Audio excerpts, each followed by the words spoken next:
हरिओम। जय श्री कृष्ण। राधे राधे। जय योगेश्वर। बंशीधरम तोत्रधरम नमामि मनोहरम मोहहरम च कृष्णम मालाधरम धर्मधुरंधरं च पारधस्य भारत्यकरं च देवं कर्तव्यदीक्षां च समत्वशिक्षां ज्ञानस्य भिक्षां शरणागतिं च ददाति गीता करुणाद्रभूता कृष्णेन गीता जगतो हिताय। श्रीमद् भगवद गीता जी। तो कल गीता जी रहस्यम, श्रीमद् भगवद गीता जी रहस्यम, कल चर्चा हुई थी सांख्य निष्ठा और योग निष्ठा का स्वरूप क्या है, प्रश्न खड़ा था। तो उसके पर विचार करेंगे। संपूर्ण पदार्थ मृग तृष्णा के जल की भांति अथवा स्वप्न की सृष्टि के समान सदृश मायामय होने से माया के कार्य रूप संपूर्ण गुण ही गुणों में वर्तते हैं। गुणा गुणेषु वर्तन्ते इति मत्वा न सज्जते। इस प्रकार समझकर मन, इंद्रियां और शरीर के द्वारा होने वाले समस्त कर्मों में कर्तापन के अभिमान से रहित होना है। अब देखिए 5वें अध्याय के 8वां और 9वां श्लोक यही कह रहा है। हाँ, नैव किंचित करोमि इति युक्तो मन्येत तत्त्ववित् पश्यन् शृण्वन् स्पृशन् जिघ्रन् अश्नन् गच्छन् स्वपन् श्वसन् प्रलपन् विसृजन् गृह्णन् उन्मिषन् मिषन्नपि इन्द्रियाणीन्द्रियार्थेषु वर्तन्त इति धारयन्। 5वें का 8वां और 9वां। तो इसका थोड़ा अर्थ ट्रांसलेशन इंग्लिश में देख लेते हैं, ताकि थोड़ा और अर्थ की स्पष्टता हो जाए। A person in the divine consciousness although engaged in seeing, hearing, touching, smiling, eating, moving about, sleeping, and hearing and breathing, always knows within himself that he actually does nothing at all, nothing at all, because while speaking, evacuating, receiving or opening or closing his eyes, the always knows that only the material sins are enjoyed with their objects and that he is aloof from them। तो कहने का भाव यही है कि कर्तापन के अभिमान से रहित होना है तथा सर्वव्यापी सच्चिदानंद घन परमात्मा के स्वरूप में एक ही भाव से नित्य स्थित रहते हुए एक सच्चिदानंद घन वासुदेव के सिवाय अन्य किसी के भी अस्तित्व का भाव नहीं रहना चाहिए। भगवान का ही भाव है, भगवान ही सब कुछ है। तो ये 13वें अध्याय के 30वें श्लोक में भगवान कह रहे हैं कि क्या कह रहे हैं भगवान? यदा भूत पृथक भावम एकस्थम अनुपश्यति ततैव च विस्तारम ब्रह्म संपद्यते तदा। यदा भूत पृथक भावम माने सारे प्राणियों में एक ही ईश्वर है ऐसा देखता है, ततैव च विस्तारम, फिर वही विस्तार उसी से ही हुआ है, तब ब्रह्म की प्राप्ति होती है। तो देखिए 13वें अध्याय का 30वां श्लोक। एक एक बाबत की स्पष्टता करते हुए इतना आनंद मिल रहा है।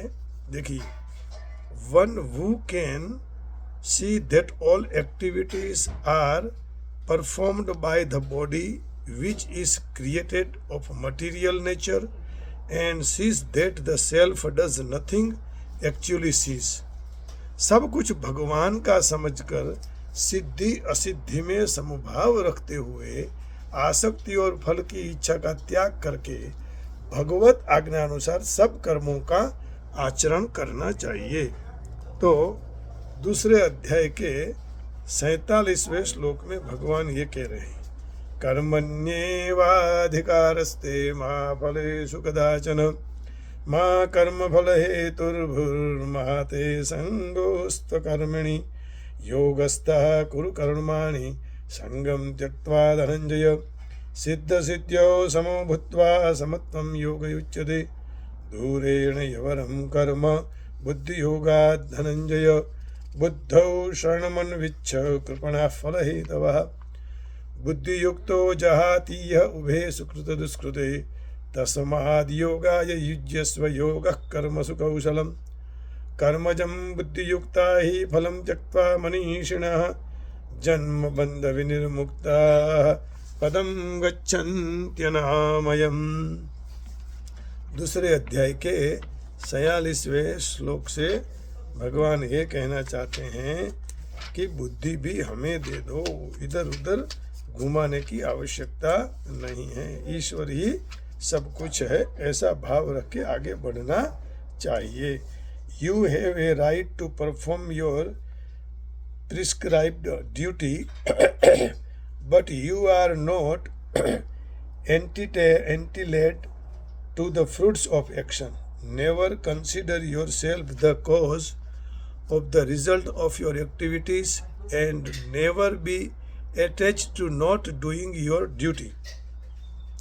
Perform your duty equipoised, O Arjuna, abandoning all attachment to success of failure. Such equanimity is called yoga. O Dhananjaya, keep all abominable activities far distant by devotional service, and in that consciousness surrender unto the Lord. Those who want to enjoy the fruits of their work are miseries. A man engaged in devotional service rids himself of both good and bad reactions even in this life. Therefore, strive for yoga, which is the art of the work. By thus engaging in devotional service to the Lord, great sages or devotees free themselves from the results of work in the material world. In this way, they become free from the cycle of birth and death and attain the state beyond all miseries by going back to Godhead. भगवान में वह मिल जाते हैं। तो कहने का भाव यही है कि सब कुछ भगवान का है, भगवान ही सब कुछ है और भगवान की आज्ञा के अनुसार ही आचरण करना है, ऐसा भाव रखना चाहिए। आइए भगवान का थोड़ा कीर्तन कर लेते हैं और कीर्तन के बाद भगवान से यही प्रार्थना करेंगे कि सबका मंगल हो, सबका भला हो, क्योंकि आपको कौन जान सकता है? जो आपके शरण में आते हैं।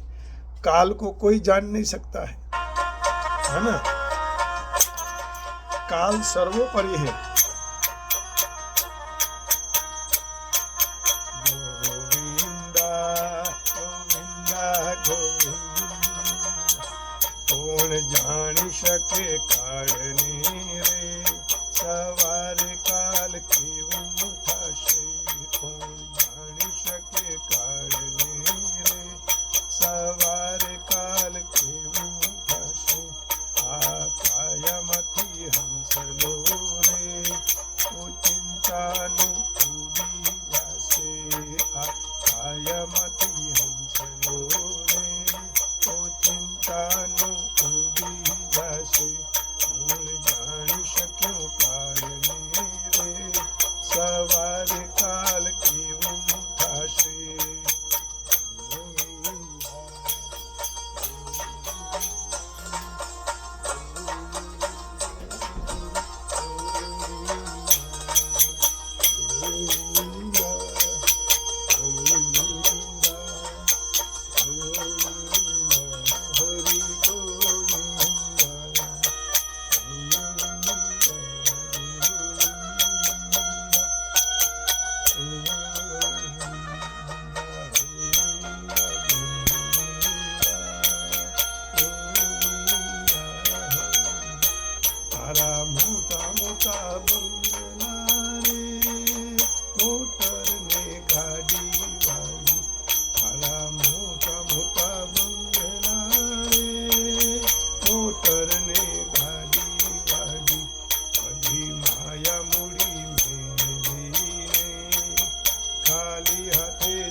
ધોળાદીમાં ભૂલી જશે તારા સગા સંબંધી રે ધોળાદીમાં ભૂલી જશે તું જાણી શક્યો કાળને સવારે કાલ કેવું થશે કોણ જાણી શક્યો કાળને સવારે કાલ કેવું થશે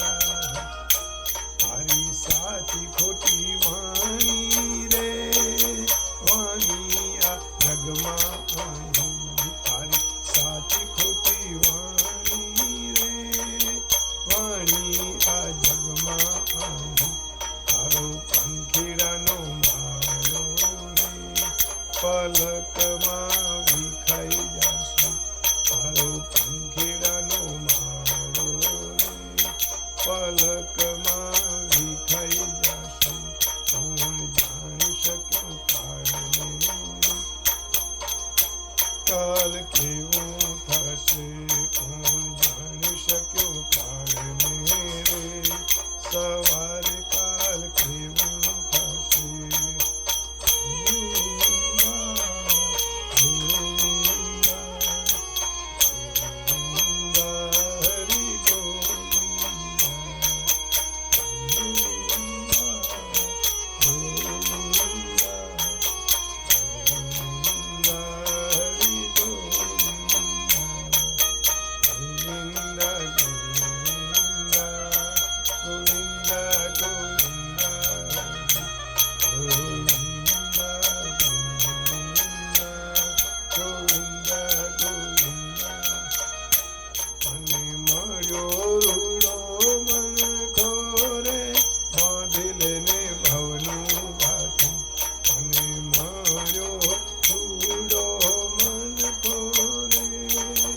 બાંધીલને ભવનું ભાથું થાને રામ ભક્ત સાધો રે ફેરો તારો સફળ થશે થાને રામ ભક્ત સાધો રે ફેરો તારો સફળ થશે કોણ જાણી શકે કાળને રે સવારે કાલ કેવું થશે કોણ જાણી શક્યું કાળને રે સવારે કાલ કેવું થશે આ કાયામાંથી હંસલો રે ઓચિંતનો ઉડી જશે આ કાયામાંથી હંસલો રે ઓચિંતાનો ઉડી જશે કોણ જાણી શક્યું કાળને રે સવારે કાલ કેવું થશે